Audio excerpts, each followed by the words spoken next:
looking down from the heights that we have built all by ourselves. And there is fear of the unknown, but we cannot lose control when we feel like the world is against us.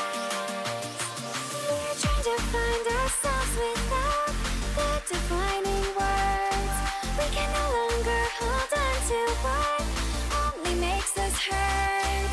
We cannot sink into the dark. The vertigo is getting sharp. There's something greater than ourselves that we must reach for.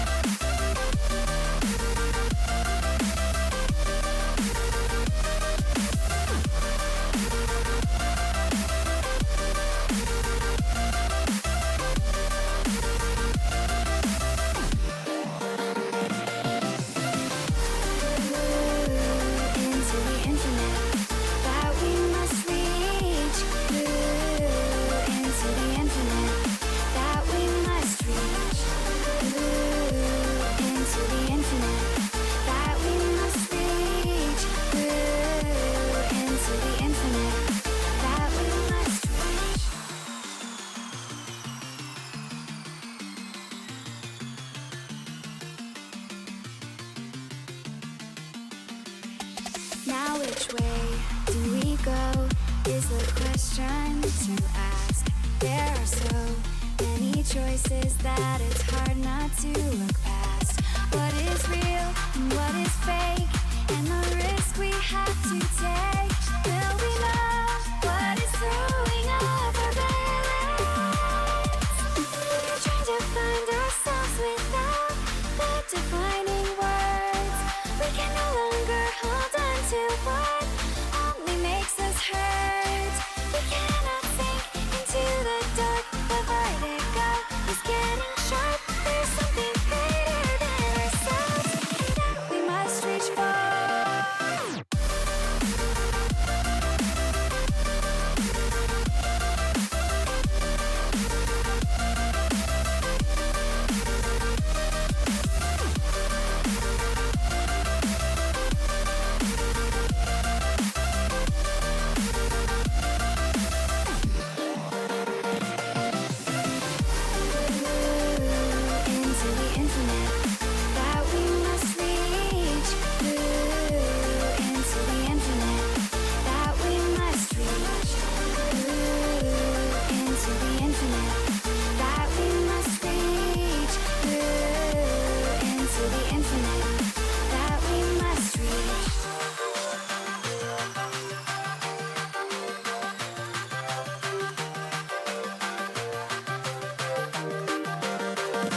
Welcome back, everybody, to the SEL. Sorry about the extended break. We're trying to figure out the issues that were plaguing the Pablo Picasso 10th or 11th man on the field kind of scenario there, but hopefully it's getting solved out. And the only time you'll have to look at any interesting fragmented things will be my muffs and Dallas's muffs over there for our headphones. Hopefully there'll be no more of the rampant colors besides the sweet SEL blue and yellow.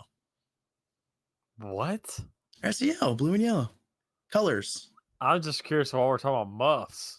Your earmuffs. I forgot you bought those. I forgot you asked me. Yeah. All right, we're gonna forget about that. We're going to Breeze for the next map, by the way. We're sitting at 1-0 inside the series for the entirety of this RG Orange, and obviously the likes of Niner Esports, which has been undefeated up until this point for the entirety of the fall season thus far.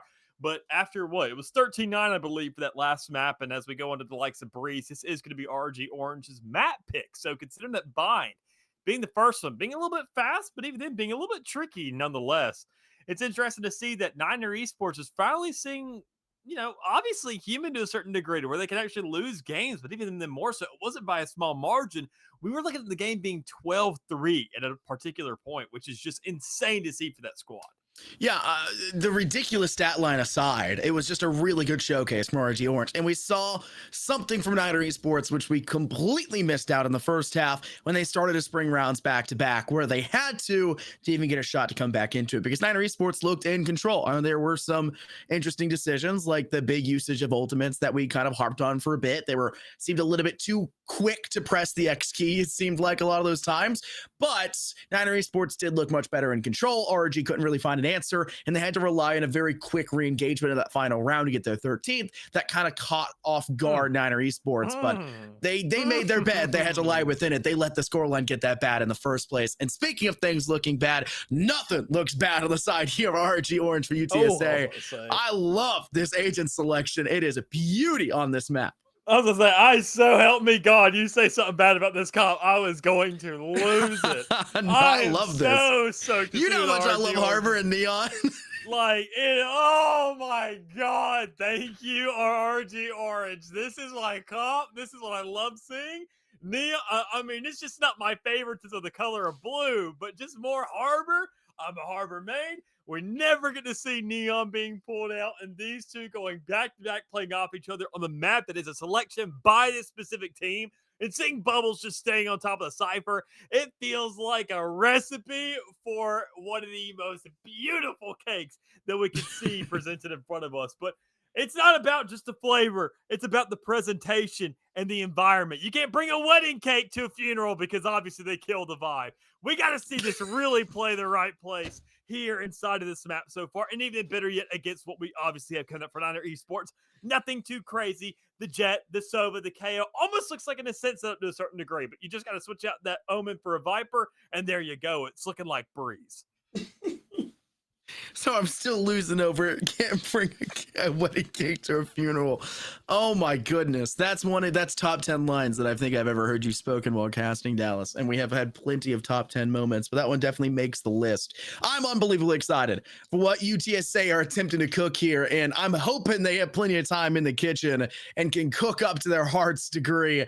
Because right now, like you said, the lineup we're seeing come out from Niner Esports is pretty standard. It doesn't necessarily feel like a Breeze selection, though it is by all in parts enough of the pieces there. You can categorize it as so. KO's not always picked up. K is unbelievably strong on this map when they are picked up. The Jet's always really good as a duelist in the first place.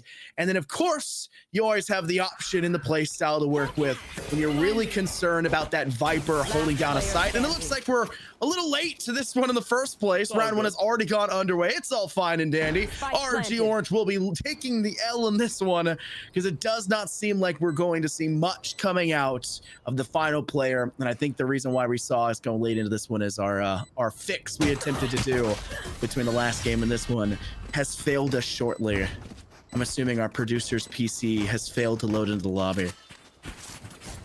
Well, it's okay. We at least saw a little bit of delay, but we knew that obviously, considering the kind of time it took from us to see the desktop and see what was going inside of a round, it obviously seemed like a rush coming up for Niner Esports. Playing it as fast as humanly possible, if anything was to really be expected out the back of that round. And I think that makes sense. Considering we're on Breeze, you can't really go ahead and waste too much time kind of getting into the nitty-gritty and understanding the map so far. It's a pistol round. It's a big map. You want to get close. You want to get comfortable. You want to make sure you can hit those shots And the only way you're going to really do that is by having a ghost or a sheriff, and that's your only real lineups possible, unless obviously you're using your controller to the maximum efficiency. So already knowing that, well, your Viper is the only option you have here, holding on to your wall here for the second round, you're looking to kind of wait and follow off the back of that, considering that's all you really got to work with. And I think that's going to be a fun thing to look at with our RG Orange looking at the second half, or even then better yet, just for retakes on this one, knowing that Harbor can be a lot more adaptive, a lot more kind of on your toes, and really just kind of creating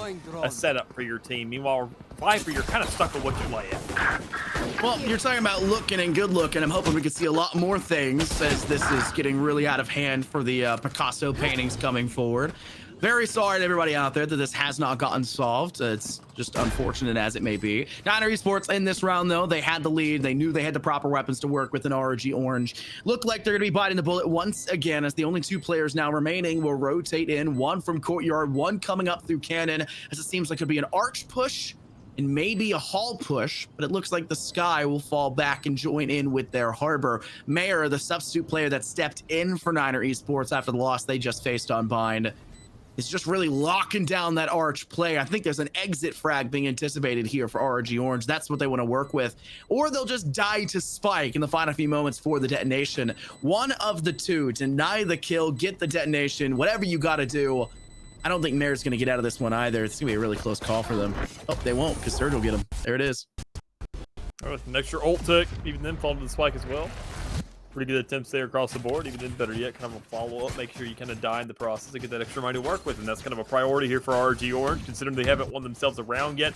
And this Stinger Force will not work on a map like this. If you're going to go for something, it's got to be a Marshal, it's got to be a Sheriff, it's got to be a Guardian. And, well, a Guardian just obviously is a little bit too expensive. So all things considered, having an actual full set of rifles to work with now. Obviously, a little bit of a weird split there with Bubbles running that Phantom.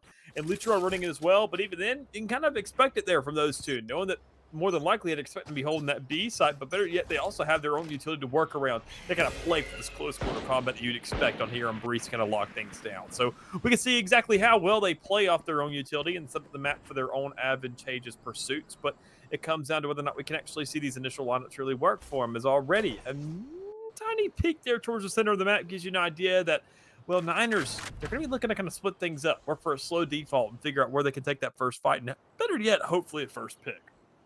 They'll pursue up through Courtyard. We work around Pill. You have to be very careful about the people up in Nest. Thankfully, no one on the side of RG Orange is actively defending that.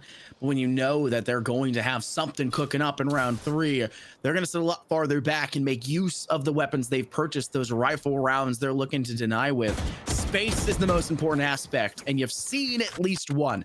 The Viper for the side of RG Orange, back in the side of B, with a slight elevation changes been made for that back wall. Ropelix is taking a very dangerous route for the denial of entry in from here, and will need assistance from Bubbles to keep this alive. But they go for the 1-for-1 trade, and they get their kill where needed, but it leaves Mayor still up on the board, denying the Sky to rotate. Precise taking down their doppelganger. This looks so ready for RG Orange to get a lead off here early, and now Ropelix stuck in a very precarious position as well. Something's going on, and down they go in the back of B. Yeah. I mean, looking for pressure here, with despite not even really down just yet, we do see that timer going ahead and ticking and being an absolute stressor here inside the round. But knowing even then that with all the contention that was going on with the side, that you barely find enough time to really squeak that out. So knowing in this 2v2 scenario, Niners go ahead and get themselves at least one more. But if they need exchange, sitting at 1v1, it doesn't matter how this round really goes down. You're seeing these players going ahead, having to go ahead and make sure that things are expensive as humanly possible. But regardless, a round won by RG Orange. We didn't see much of what really happened there, but hey, it gets done, and that's all that really matters.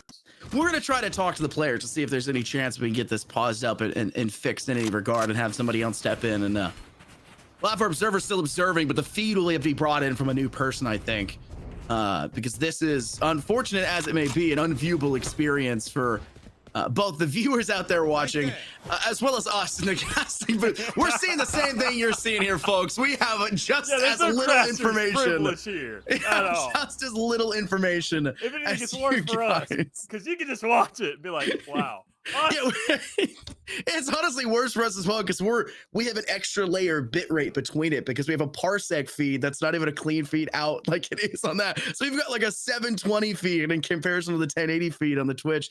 It is it's something here. So we're going to work with the players to get that figured out and sorted, and have somebody jump in and figure out the whole bit rating streaming issue. And when we're done with that, we will come back from a break.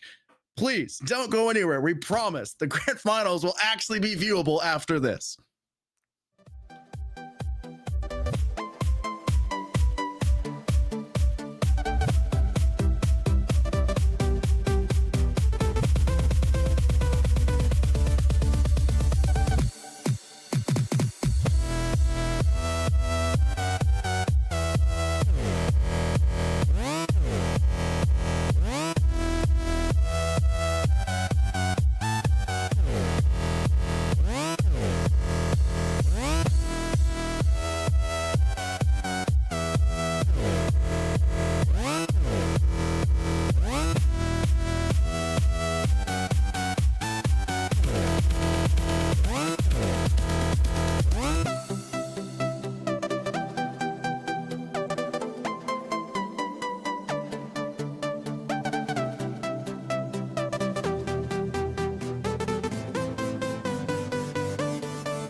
In the sky, gazing far into the night, I raise my hand to the fire, but it's no use, 'cause you can't stop it from shining through.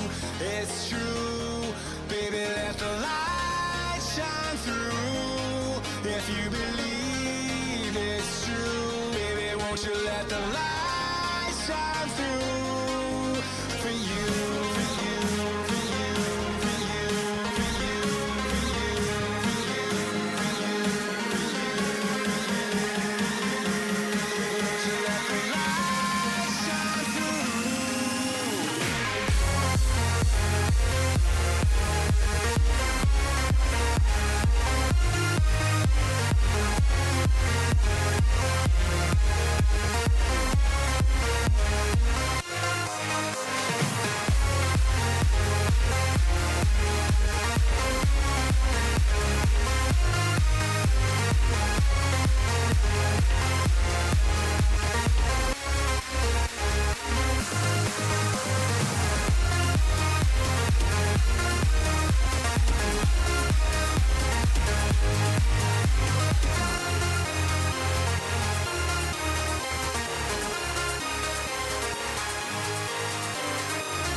gazing far into the night. I raise my hand to the fire, but it's no use, 'cause you can't stop it from shining through.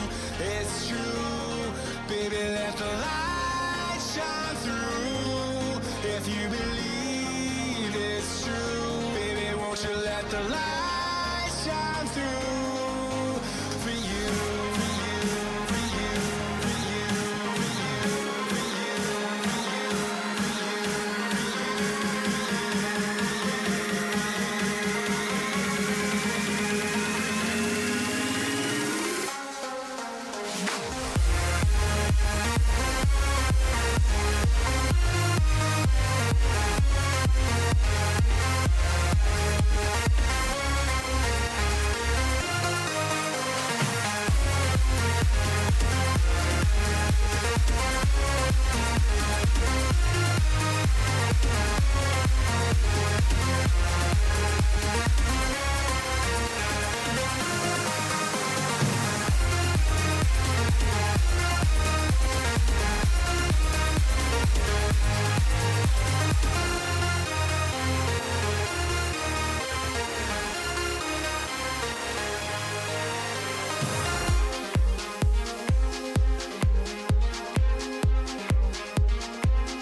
Wherever love goes, there is also misery. It's no mystery. And you and I, we got history. Yeah. Wherever love flows, there is also tragedy. When we're in too deep. And you and I, we got history. Yeah. Go look in the mirror, say, hey, I'm sorry for all the pain. I'm sorry for all the pain. Go look in the mirror, say, hey, I'm sorry for all the pain. I'm sorry for all the pain. Go look in the mirror, say, hey, I'm sorry for all the pain. I'm sorry for all the pain.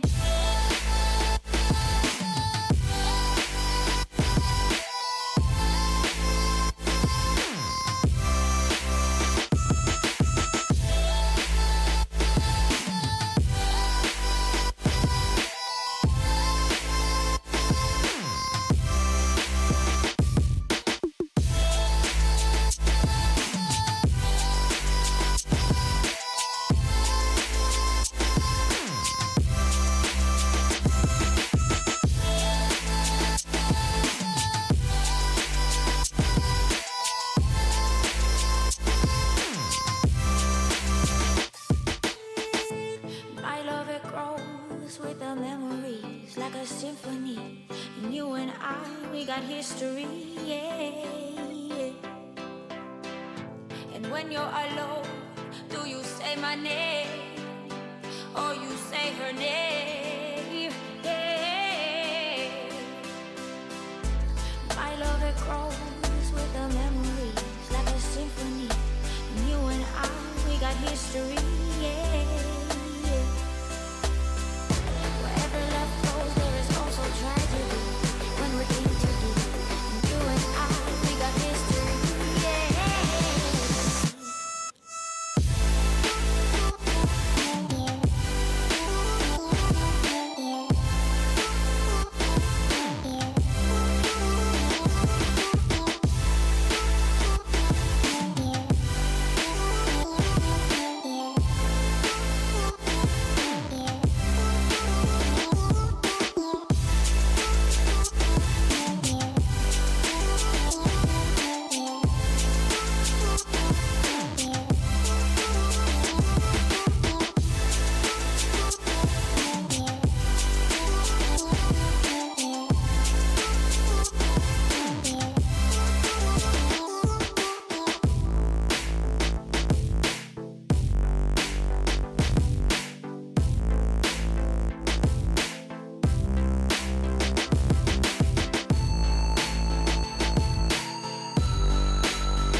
All right, welcome back, everybody. We have more SEL action, hopefully getting ready to start and underway. We had them pause for a bit of an extended period of time, and they want to get into the action. So Dallas, they're booking it straight through door, where they unfortunately kind of go for one and then just walk away because they didn't really like what they saw.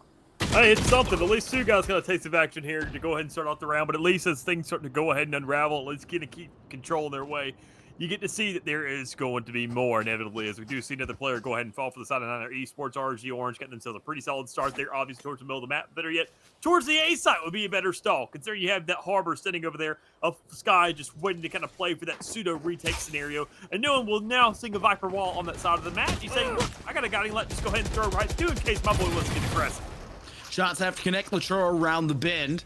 Pyramids, a very dangerous force to try to get around for most teams, but you also have the option of cutting down sight lines. Those Cypher cages specifically being the most successful right now for the attacking side of Niner Esports. But here comes the Harbor Reckoning, getting a lot of damage and destruction out. It's just debilitating to try to get around. It stuns and just matters have to get dealt with, and you do so well. Niners cannot get away from the site, Dallas, and RG Orange will tie things up 2-2. Go first trade, even better trades, even then going over there towards the A side of the map, and even then a much better hold. Just the best we can really see for a round like that, considering the kind of resources that were at hand there. But Niner Esports not really having the most to work with in the world in this game thus far. Obviously, the first two rounds going in their direction, but ever since then, it's been RG Orange. So obviously showing that this map, the pistol rounds, are always a little bit of a switch up. But I mean, this map is very, very long range. So once you get those rifles to work with, I mean, just kind of better yet mentioning, not exclusively, but more times than not, just the Vandal and its potential. Those are the guns that really start to matter. Obviously, those full buy rounds mean literally everything because there's not too many opportunities you really get to shine with those sheriffs in hand and a map like this. Round the bends, an arch play seemingly in the works for Niner Esports.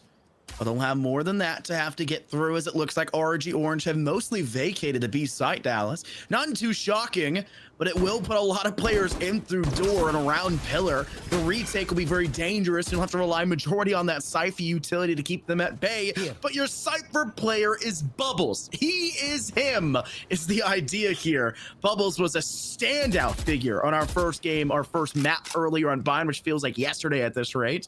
But they'll have to do the same level of success, if not more, if they're being responsible for a solo hold on this B site, where it looks like Niner Esports moving down and away through Cannon will pivot that spike more so over to A, where their KO has found nothing so far, but honestly, nothing's at least better than something that goes against you.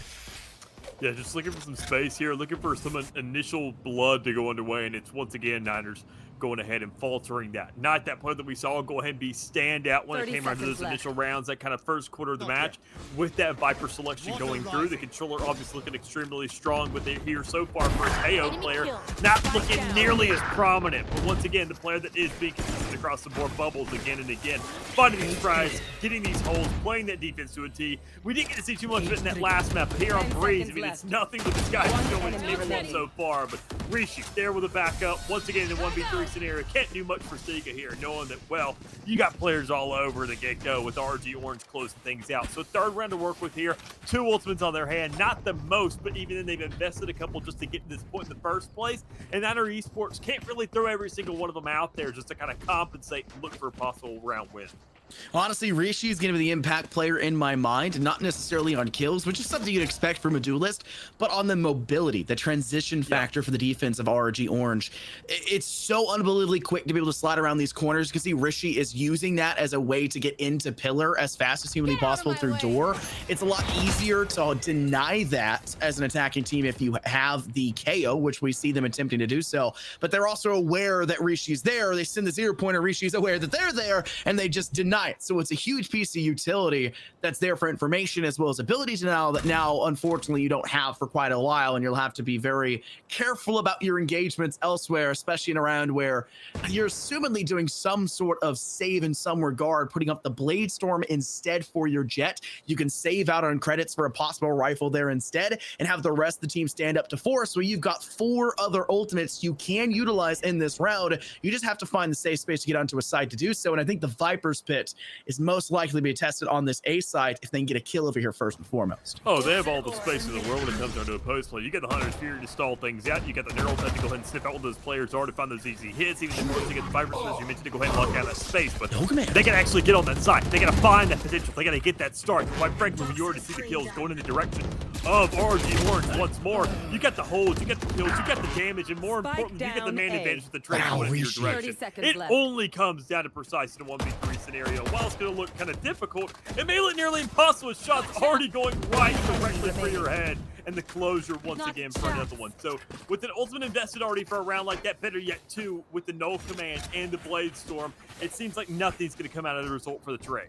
With the change up for this map, when no longer being able to work in through Hall from that attacker's spawn, right from A Cove, it's so much more difficult to get a really solid attack in from multiple angles and variety on this A side. It was very uncategorical miss from Bubbles there, who was hanging up in upper Hall, trying to play up on top of door in that scenario. They just go for shots, but they were firing while moving, and so the inaccuracy cost them their life. That's where you see the Sky transition over, do a lot better job there to close out and secure. But Rishi, the player I expected to be the first to fall in that engagement because their position was very precarious just behind the short wood wall.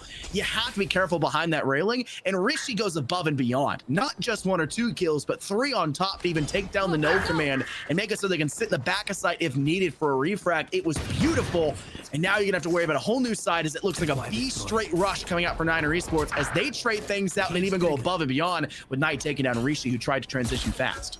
Yeah, I want to give props for at least the hole that we're seeing down the middle of the map, but it's not really surmounted it too much as you have seen this pressure able to transition towards the speed side of the map. So, I mean, you get a plan down to find that space here. Some real estate's going to be key here, knowing that it's already going ahead and being given up. With the Surge having those secrets available, having the spacing, and then already being close up to the spike, you can make an actual play occur here. You just got to make sure that you have eyes on where the closest one is, and with that being Mayor already on site, not really being concerned with too much. You're just kind of keeping your eyes more towards that window. You're not able to take the specific fight that really matters in the moment. So already sitting at 4-3 on the board, we're seeing Niner Esports after those last 2 rounds, the first 2 rounds, able to go ahead and get themselves something, find presence, but now guaranteeing themselves 3 is a good look for them. But I think they're not done just yet. They just feel like got a little bit cold, trying to figure things out, understand what RG Orange are doing in terms of actually holding this map and kind of figuring out how they're taking these fights early on to understand where should we find these initial picks, where can we really start to capitalize off the space, and better yet, what's being given to us, quite frankly, off the get-go. And it could be 2 first bloods with players just pushing right up the middle, but seemingly nothing for it. It's Knight by the double. It's a bit unlucky. You try to play super fast there. You get 1 kill, but you get traded out both in regards. It's just not the best look right now for RG Orange. And it's something that I'm honestly shocked we're seeing them still take such a heavy hand in through Pillar and Door Dallas when they know that majority-wise Niner Esports have played that, and they can just wait for them to step into their lines of sight, force out the utility from the Viper to close off sight lines, or just send out the Guiding Light for the side of attack. Anything to keep them at bay. That would be the general idea. And RG Orange just say, okay, out the door, let's go for a fight and try to get some kills. It's unnecessary, but if you know you're at a bit of a disadvantage, why not take your opportunities or hold it range with a Guardian like Laturo has done now, gotten their 1 kill, getting a second on top of it, and Roleplix securing. Big round for RRG Orange to make up for the mistake of the bum rush in through door and take such an effective force to Laturo. Also, the quick flick to the recon bolt there was very impressive as well. I mean, round number 8, you already got a second reckoning ready to go, which is just huge. absolutely insane here for Laturo. And that thing is the size of SoFi Stadium. So, I mean, it doesn't matter where you are on the map. It feels like the thing's going to hit you. So, knowing especially when you already have a half of the map to work with, the site where you hear that spike going down, quite frankly, there's no real escape from it. You have to move. You have to make these adjustments. And it feels like, once again, that mobility aspect from Rashid specifically, you constantly have that pressure of saying, if I get stunned, I'm dead. It doesn't matter where I'm really coming from. The only counter you have there is obviously just going ahead and showcasing itself here. Going to be that 0-point knife. You're having to get that early. You're having to make sure to shut down that player down. Otherwise, you will see aggression being brought to your table again and again and again.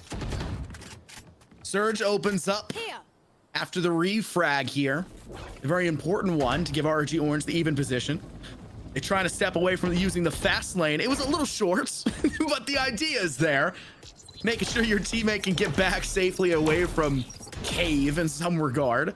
with 2 players holding out near rock, another one up close around the corner, just now putting out the owl drone to gather even more information.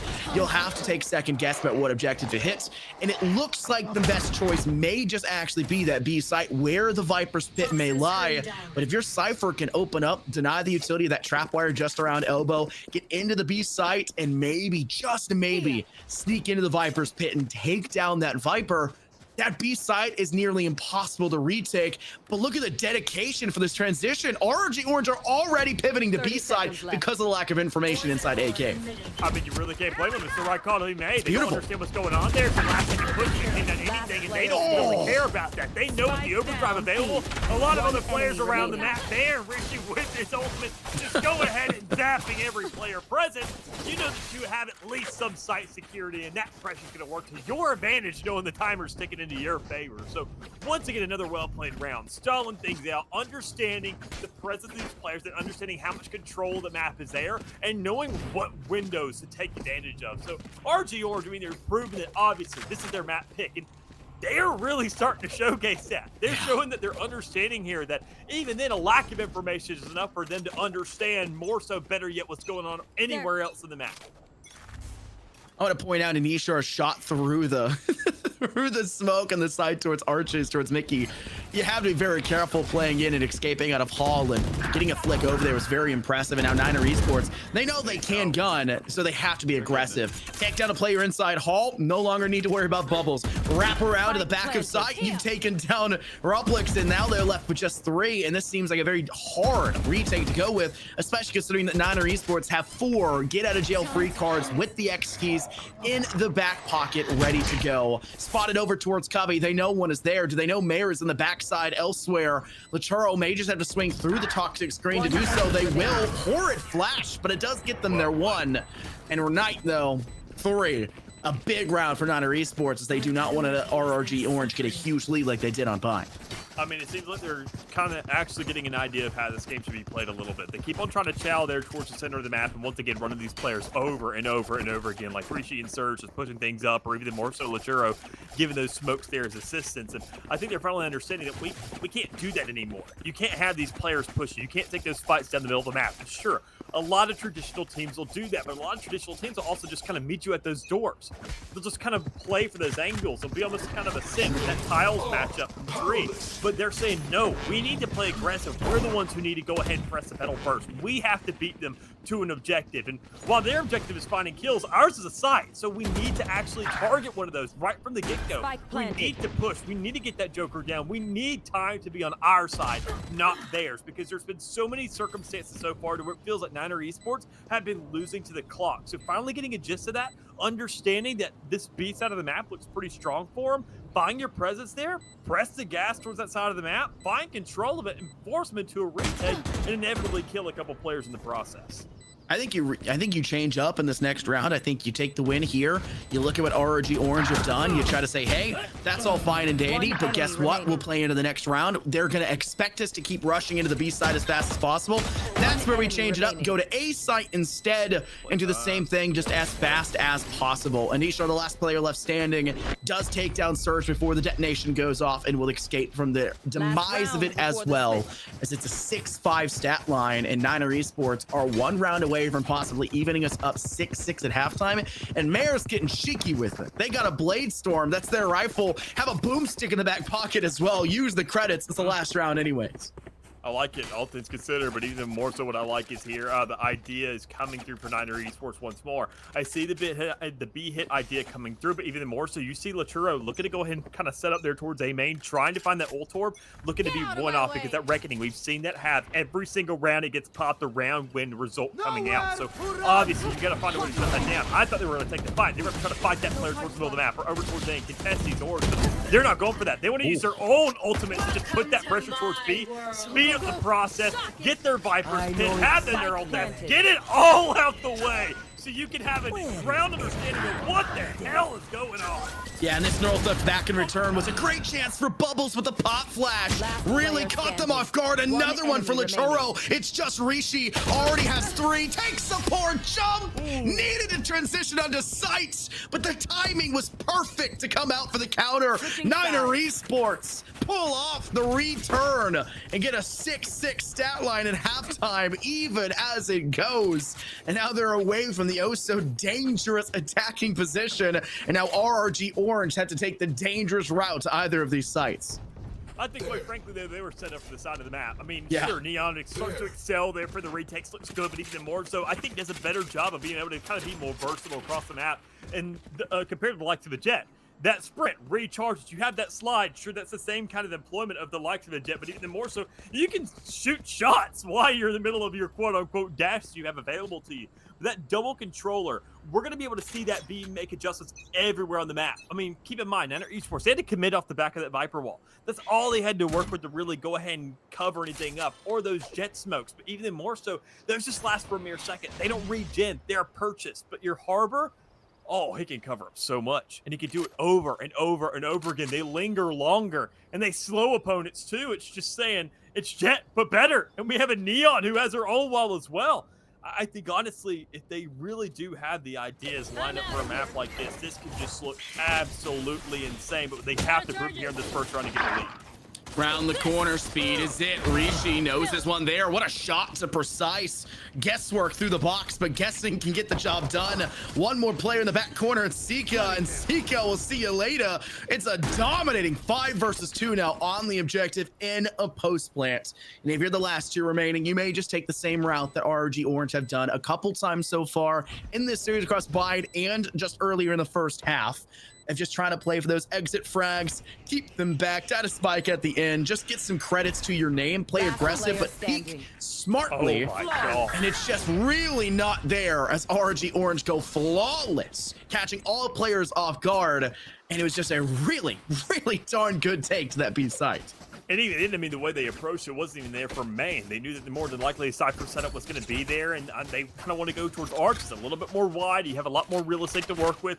Even though you have that back of the map and that angle because you're not getting shut off there from top nest, you're just kind of going ahead and pushing that pressure there as far as you can right off the get-go. It's almost like baseball in a sense. You see these guys, they always have one foot kind of barely. I'm talking toenails on those bases, just lingering over as far as they possibly can. We saw the same ideology from RG Orange. Get as close to that side as possible before you make the execute, because they don't really have a reason not to. They can do the same thing because you're not getting chowed in the middle, because especially in a round like this where you try to go for it, you know they have the range advantage. You know they have the utility. They have the armor to back it up as well. So they're probably going to win that fight regardless, and you just see it being absolute mowdown as a result.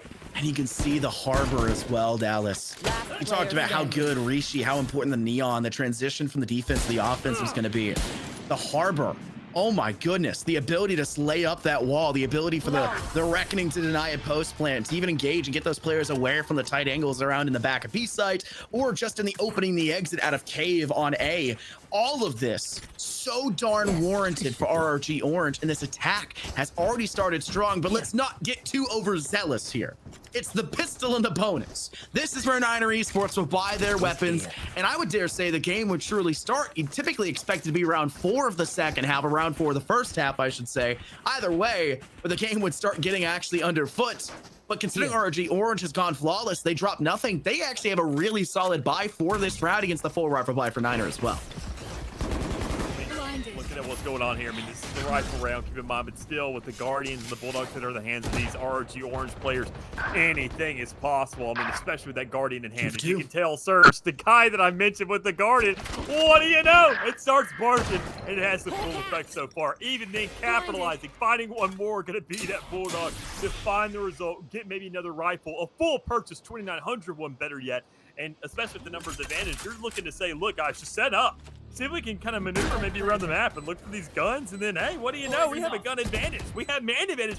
We got it all ready to rumble, but even the more so, Reflex doesn't really have much to rumble with right now. Stuck in the corner, can't really find too much of a fight. That's going to be one for Sika to go ahead and go out, but even then, that's just equilibrium. That's even numbers, and you just can't find it anymore. Because if you're in a Guardian v Guardian version against Surge, this guy's already heated up on 2. He just needs a 3rd. Hell, maybe even find a 4th because Sika's sitting on 15, and anybody has to swing. Go for the double swing, find the kill, and get another one. 3 in a row here for RG Orange on their attacking side. Oh my goodness. Surge, what a round. You highlighted the fact that ROG played the middle stage the previous round perfectly, knowing they did not need to fight towards pillar. This time around, they took the exact opposite approach, and Niner even still wanted to fight them towards pillar. But instead of stacking everyone out through door for a rush, they played them out through hall, getting closer to pillar. That's where you saw the initial trade go down. It was a bad spot necessarily for Roblox to be on the flank side, so you have to be very careful about that engagement. Surge refrags it, stays there, continues to watch middle, continues to watch that courtyard, and then when needed can step up the information call out on the right side of pyramid. It was a just great way to transition a very successful first and second round, both flawless, going their way, into a third, and it's just going to get further out of control for Niner Esports if they can't figure something out here, Dallas, because they are already putting 3 players in the rotate over to B side. They're just going to heavy hand the retake and pray that it's enough. I mean, with nothing but real marshals and sheriffs trying to hold on to these sites, I mean, you're going to need a lot more than a prayer, quite frankly. You're going to need a miracle. You're going to need a player to kind of step up and be that hero here for a round like this, considering what's kind of at hand. Knowing already it's going to sit yourself to 10. You're going to see that next round. I mean, I think, quite frankly, if RG Orange win the next one, that's really what matters. But this round right here, not the biggest deal in the world, as you're already seeing Seekers being invested to kind of get an idea where these players are. A little bit too slow of a start that RG Orange understands the stake, and they make the good adjustments, saying Seeker, sure, it looks like they may be burned, but keep in mind, they were strong. They were fast off the start for every single other round, and if they weren't nearly as fast, they got to find something to really get the gas going. Something to find that engine to rev and all ready to get themselves on the side. But even then, it's not the best look for them. 2 players already dropping into the marshals. Bubbles finally finding the exchange, but at what cost? Well, the closer you get, the more deadly RG becomes, because with those 4 rifles in hand, that's what all it comes down to. With the spike down, you're putting that pressure on, and you're finding one more off the back. Can we talk about how still close that was for Niner Esports? I thought I was watching a Red Dead Redemption battle from like old school RDR Online, like the first one. Everyone's using a repeater, just taking shots out and praying. It can deal a lot of damage, but you gotta stay alive. And I honestly was very impressed with the utility expenditure by Niner Esports there on the defense. We saw a beautiful spot that was being held there for the Harbor of Lachuro from RG Orange to get over there on top of Stack, on top of Crate on the A side to the left of Pyramids. They sat up there. The wall was just perfectly there to give them a sightline, and it still gave them nothing because Niner Esports knew the strong links of the weapons they were using was poking around a corner, firing, and then falling immediately back and never peeking the exact same manner again. It was just enough to put RG Orange kind of on a back burner, struggling, taking a lot of tick damage, poke damage, that prod, and they had to engage a little bit closer, so they made sure to get that plant down. They made sure that they had to come to them, and then that's where you start to see it go in the favor of RG Orange. I mean, just look at it, see what's going on here. I mean, just mid-presence going underway. RG Orange looking for an opportunity that really just kind of presents itself to them. But, I mean, you can't blame Niner Esports. They're holding on to these sites. They've learned their lesson. Don't take these fights in mid. They were already winning it on the defensive side, better yet the attacking side, when, you know, they're going to be kind of bringing it to you. When they had the aggression, when they had the spike, when they have the control, when they had the force of gravity essentially to kind of force where these waves want to go. But even then, better yet, when they have a player sitting all the way already kind of back into the spawn, sitting inside arches, this is the flank of a lifetime. That's a player set up to win an entire round off a singular positioning. But even then, they're just waiting for him to kind of play as a roadblock. Everybody sticks themselves towards an easy aggression coming through. Sika corner on the corner, having the window to find those shots, but had nothing with a dart in hand. It's unfortunate, but hey, you can still find an exchange. You can still find the window of opportunity, but you just got to really create it. Neural Theft goes out. Interesting usage to do so, but it doesn't gain that much for the side of Niner Esports. It does tell you 2 by door, which is dangerous, but you couldn't take down the second man of Bubbles. And because of that, Bubbles makes it from a 2v2 now to a 2v1 with RG Orange already at double digits. This could just get worse. Ropeplix with the flick over, hiding within the Viper's pits, but the rotate by Bubbles, this is completely unknown, burying the competition. It's 11 now for RG Orange, and Bubbles is reveling in their success here. And even watching the detonation, that was a close call for him, but my goodness, what a round for them, and a lot expended by Niner Esports. Bubbles has 13 assists. It's insane. Bubbles has 13 From kills. what you do! He's got 26 kill participations. This guy's a sentinel. I'd expect it from initiators, from controllers, but from here. I mean, it's Bubbles. What more can you really ask for at this point? The guy was an impact player on the first map, purely in the kills department. But he said, hey, if I'm not going to find him as much this time around, I'm still at least going to contribute at the end of the day. And I mean, this guy's worth MVP status without a doubt. I mean, just seeing what he's done. Yeah. I'm even more happy to say that just knowing that he's not playing duelist. I get sick and tired of hearing, oh, the duelist always got the kills. Oh, it's a team effort. Quite frankly, he feels like a one-man army, so he's definitely making the load a heck of a lot lighter. But starting things off pretty easily, your brain's going to look a lot lighter if you're Rishi. Can't really find too much space there, going ahead and getting picked off on the rip, and even more so, Mayor actually finding an opportunity there towards the middle of the map to say, look, we finally won an engagement. Well, we brought the fight to them, found his first blood. Let's see how aggressive they can really be without that neon in their back pocket. How reliant are they on Rishi? Honestly, that's a really big and fair question. When a lot of your offense has been going around the side of Bubbles, what is Rishi doing? And I'll tell you, it's closing the space. They couldn't get the utility there, was laid up inside of Arches. Because of that, now no one's set up and static in the back of sight, which means the toxic screen will fade before a lot of impact is found off the back of it. Mayor will line up perfectly to the crosshair ropelicks. That should not have gone that way. And this has put RG Orange in what was initially an uncomfortable spot, acquiescing first blood and having trouble getting out of the arches into B site, into arguably the best position they've been in a 3v2, knowing the opposition have little weapons to work with. One enemy remaining. But it does get a little bit more dangerous with Sika getting a kill. Precise has to collect something of their own. This is a Cypher you do not want to peek. You know what your Cypher can do. Guiding light, the runaway, Precise. Back around the bins. Will they look up in the air? They don't in time, and Surge will take them down. 12-6. It's not just match point, Dallas. It's not just series point. It's championship point on the line now for RG Orange to take us out. Or where you don't have a neon, you have a reckoning. And once again, still holding on to that ratio. 100% win rate of a round when it comes around to having that reckoning being popped for a situation like that. And I think if there's any time to go ahead and kind of whip that thing out as a precautionary measure, that's your best opportunity when you've already lost your duels to start things off. Because everybody else, they've proven they can keep up with the fragging department. They can show what they're capable of. They can just stay together and make sure that the dueling aspect of getting those kills is taken care of. It's more just the aggression, the actual utility setup, that pressure being presented. And as mentioned earlier, that reckoning, almost nothing really does it better. You're forcing these movements over and over and over again. But what it comes down to right now is, are you forcing the hand of your opposition? And still, really nothing. No, Mayor once again opening things up, finding initial first blood, and while you do inevitably see that exchange, what is the cost? You're seeing more and more. You're seeing this dueling battle go on, and they still don't have a full setup because Cypher's across the map. He's setting up B site, and nobody's home. Niner Esports looking down the wrong end of the barrel, and it only gets worse. Surge goes and gets themselves a kill. Down goes Knight, and the Seeker's going out.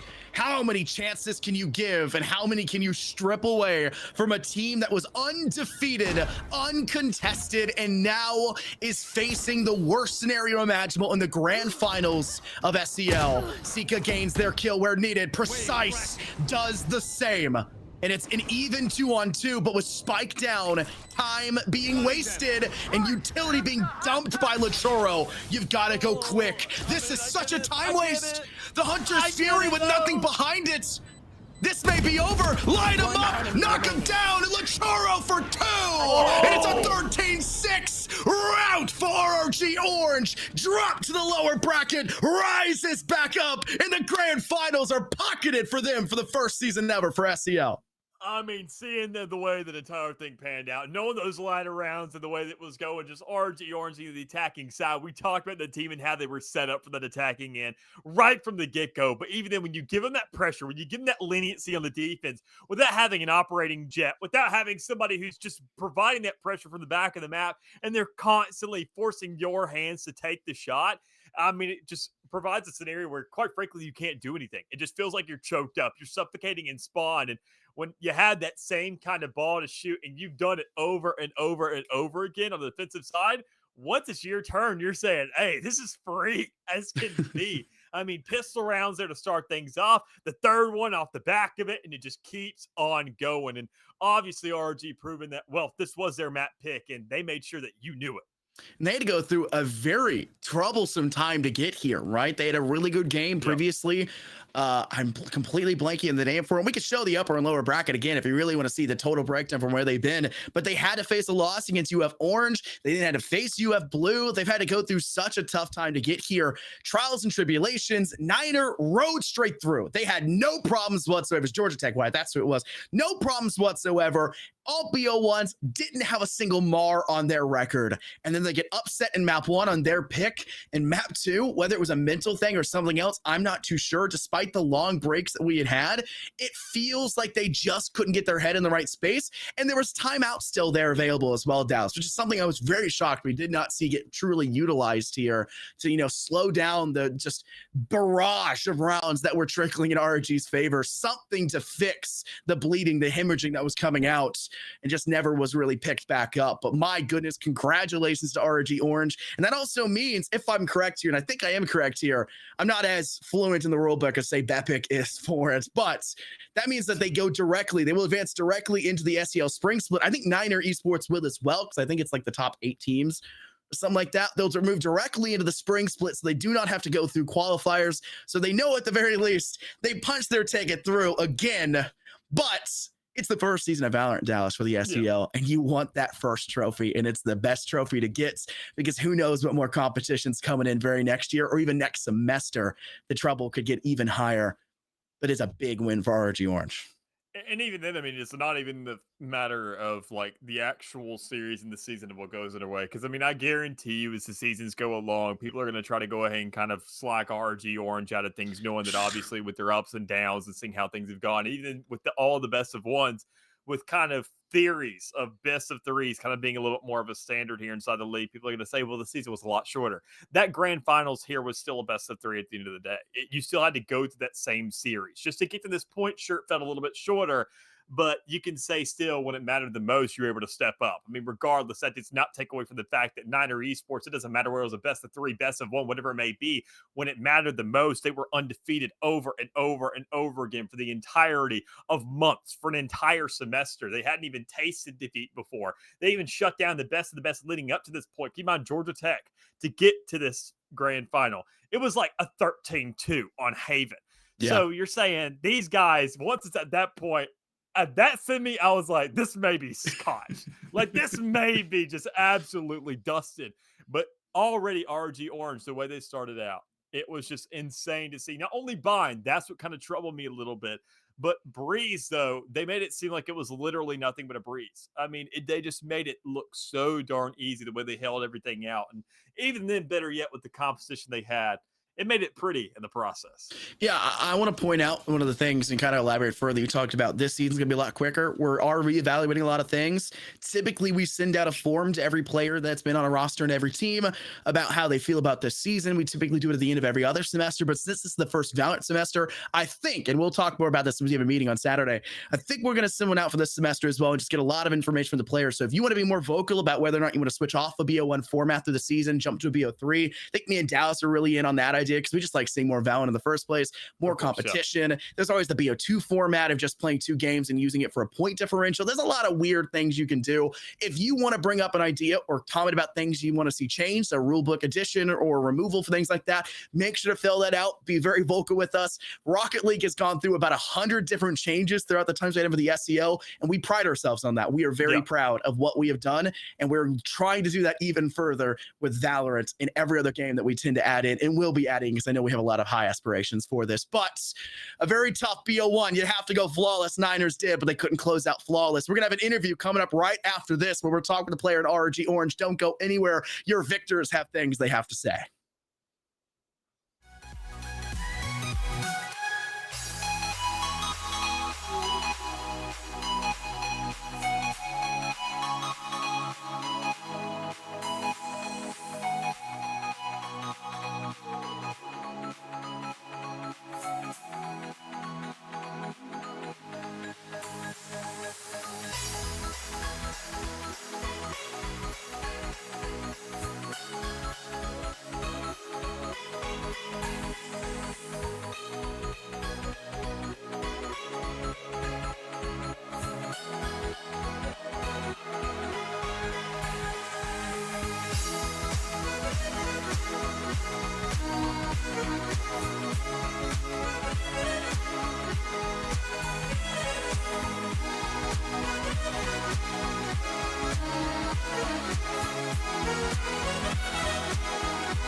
Welcome back, everybody, to the SCL. Short break because we are already ready to go. And we've got Bubbles in the booth.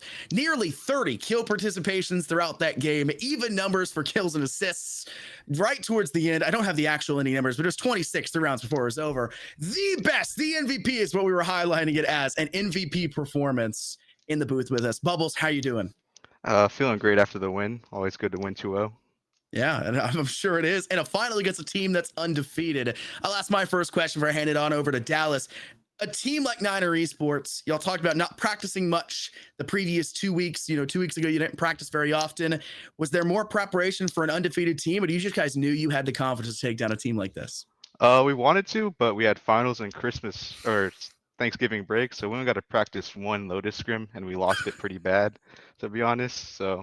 But we were confident playing them. We thought they were kind of fraudulent undefeated team. Oh, Okay. okay.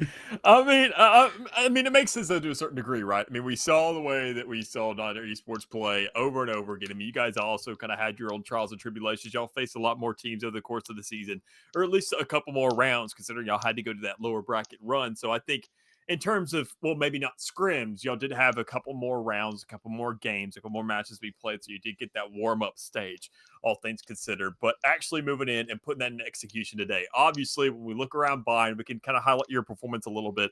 In both maps, you had just an outstanding performance overall, but even more so on Bind, looking at that second half. I mean, I obviously don't want to bring it up, but it doesn't really matter too much since you guys won it. Things were looking a little bit stressful there. And I don't want to say that's too much of a testament to you kind of slowing down because you were still doing as much as you could being a sentinel, but still, what was the thought process moving and kind of seeing that stress start to unravel in front of you guys, knowing that again and again and again, things were catching up and you could have possibly lost that first one heading into your map pick? We weren't really nervous. We always troll our first maps no matter what, to be honest. We were just more confident that we could wear them out because we diffed them so hard in the first half. We knew we were capable of it. We just had to focus up and just we knew we only needed one round, so we just started playing really weird setups. That's fair enough. I mean, even then, knowing that you guys did obviously wear them down because when it got around to Breeze, y'all just kind of came out guns blazing. Every single time it felt like y'all took control of the middle of the map. Y'all pushed these guys back towards spawn, left them what felt like to the last second for a plant every single time to where they just couldn't really figure anything out. More so, how does you feel like that affected your entire team, knowing that obviously you guys looked antsy the entire game, that once you got around to that first half, that things weren't really all that sane, and even then knowing that you found that kind of 6-6 start and you're looking to kind of even things out, you're saying, how can we speed this game up once more? You really brought it where it was required most. Once again, you stepped up. You had kill participation out the wazoo as a sentinel. I don't even know how you do that. But even then, you guys were able to close it out. So better yet, moving in, knowing that final stretch and knowing that second half of Breeze, did you guys know you had the closure, or was it still just kind of a mental thing of saying, we just got to work, we just got to show up, we just got to get things done? We were actually pretty happy with the 6-6. Our defense is our weaker side, just because the comp is really weird, and we know our attack side is so much better, and we can control the pace. It was just more about adapting to them. They were kind of bullying us a little bit on some rounds, and some rounds we adapted, and some rounds we just made silly mistakes and let them capitalize. All right. Well, obviously confidence is key, right? That's the one thing we've learned every time we've done an interview so far with you guys. It's always, we knew we were going to win it. We were confident. We don't practice often. We know what we're doing heading into every week. Now, you guys have a guaranteed ticket into the qualifiers for next season. Are you guys looking to come back and once again go for the 2-peat title? Or are you guys coming back in and there's new roster changes? What's the idea for your team as a whole going forward? We definitely want to come back in 2P. We want to do it without dropping a map this time. We lost to a team that to we Florida definitely Orange should have never lost to. I just think we could Agree. go undefeated if we try and come back and just don't troll and lose to ourselves. I was actually going to point that out. I was going to say right before I give you your platform to Sanders, do you have any words for Florida Orange, the only team to have been able to take a map off you guys and sent you down into lowers, and unfortunately had you guys face up against teams that you were obviously dominated? Could have faced Niners a little bit sooner. Yeah, I hope we play them next year so we can just prove how much better we are, because we just lost to them based on silly mistakes. It was on bind, ironically, too, where we always struggle to close out. We just let them get a big lead. Then we came back, but we couldn't close it out. Makes sense. All right, well, Florida Orange, you guys have a target on the back of your head. You took down Florida Blue the very next game y'all had after the loss against Florida Orange. So you guys obviously had some anger in the back pocket, and you used it as ammo for it. But beyond that, relish in your victory and revel in it with your team. I'm going to give you a platform, though, before we send it around here to shout out your players, shout out your org, shout out, the university or your family, just anyone you want to say thanks to or say any words to the audience. You can go ahead and do so now. Shout out all my players, especially shout out Latoro and Richie and Roplix. They've improved a lot since coming on. And of course, Surge. He is second IGO, main IGO, pretty much like runs the whole thing. He's amazing. And that's pretty much it. All right. Big words from you guys. We'll have to welcome back RG Orange next semester. We're really looking forward to it. But unfortunately, that is it for SEL Valorant for this season. Stay tuned for more announcement. Be ready to fill out any of these surveys and books we'll be sending out your way. Thank you once again, Bubbles, for joining us. It was a blast having you here in the booth. Thank you guys for having me. Absolutely. And that's it for SEL. Dallas, the ends of it all, the legacy for the first season, and a crown on top of RRG Orange to cap it all off. That is the best way to do it. Yeah, most definitely is. I mean, considering obviously how they kind of had their run, it's always nice to kind of see the underdogs win. Obviously, everybody has that little bit of extra weight relying on those guys there for the bottom bracket, but no, the RG Orange, you heard it in their voice. You've heard it obviously over the interviews that we've seen over the past couple of weeks in playoffs. They know they deserve to be in a spot like this, and they proved it today. I mean, almost in shining colors. As we mentioned earlier, you don't bring a wedding cake to a funeral, but well, if RG Orange is the one celebrating, they say, you know what, we're going to rub salt in the wound, because apparently fraudulent flawlesses are among us. And well, next season, I'm sure somebody else is going to have the same exact thing to possibly say to them if they end up finding that same record. Some team's gonna come out with some coping mechanism. It's a fraudulent title because there's all BO1s. It's the easiest thing you can do. No, this is arguably harder because you can't make any mistakes on your run through that map, or you're dropped down or knocked out. Yep. And they didn't have the luxury of getting a second chance. They got dropped down. If they had lost past that point in the next 3 games they had, it would have been over and done with. It's a big congratulations. And I love how vocal they are about Niner Esports. Though I love Niner Esports, they're gonna have to try a lot harder next semester if they run it back. Hopefully hopefully they run it back. But that will be it here for SEL. Shout out to everybody who's been here behind the scenes. Our production we've had from Shaka. We've had to trade it out between a couple of people from there. Obviously, shout out my co-caster next to me, Mick. I've also been, pleasure to be here in the booth and along for the ride as it goes. Our extra Shout out observers tonight. our extra observers tonight, Sarah, who's also a social media gal. She's done a wonderful job stepping in and fixing all the problems that we were having because our observer Reach, who's also been here for a long time and really helping us, randomly is having internet issues spiking around. So when that happens, yes, there's breaks, but we can get that sorted out because of all the people we have behind the scenes. Shout out to Fred. No reason, just Fred. We'll just shout out to him. If you have anything you want to blame on it, shout out to him as well, because that's just the person we go to immediately with that. But with that being said, thank y'all for watching. Stay tuned for more from the SEL and check those DMs because we're going to need to hear from you about what we need to fix.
You're never gonna let me